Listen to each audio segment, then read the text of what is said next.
first. Audrey and Lucas, I see them around town playing sometimes. I was just at the table with Audrey for a few minutes. She said they're both watching the videos, so thanks guys for watching the videos. And the thumbnail of this picture was actually that table. We had a raised family pot. So sometimes everyone is in, it's a family pot, but everybody limped. Those aren't all that exciting.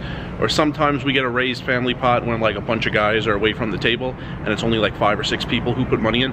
That was the second time in my life where 9 people all put in money pre-flop and there was a raise. So this pot wasn't that exciting.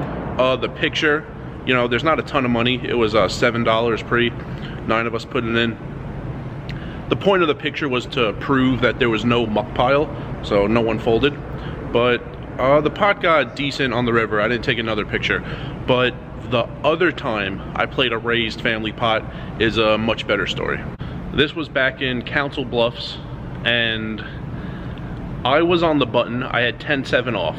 Everybody limped, and I was the only one who didn't have money in, so I limped just to like join the party. The small blind makes it 20.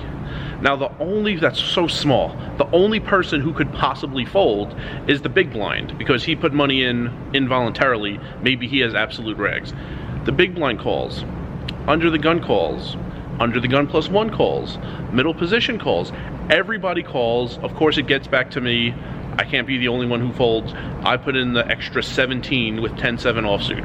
The flop is a black king, the jack of diamonds, and the 6 of diamonds. The blinds check. The guy who limped under the gun goes all in for about 350 into a pot of 175. Classic Council Bluffs. A couple of folds. One guy calls. He starts the flop with about 900. He calls the 350.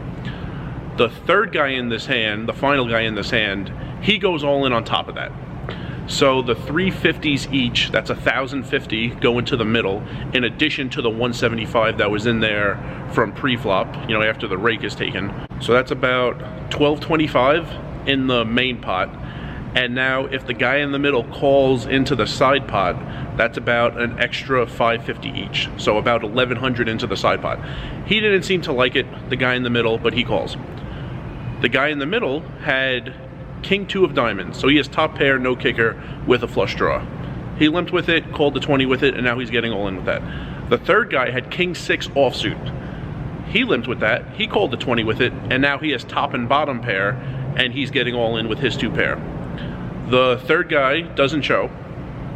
Third guy never shows, he just mucks the river. Spoiler alert.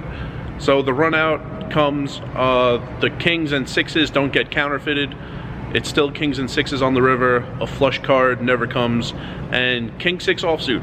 Top and bottom on the flop, an uncounterfeited 2 pair on the river. I forgot the turn and river exactly. That won a pot of about $2,300. And it all started with everyone limping pre-flop.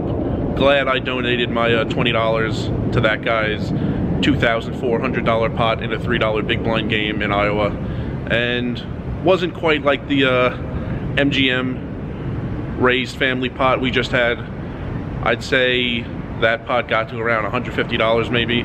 So, you know, not quite the $2,400 that Council Bluffs is known for in its raised family pots, but those are really rare. So I have almost like 10,200, 10,300 hours now. That's only the second time at a full table of 9 players I've seen a raised family pot.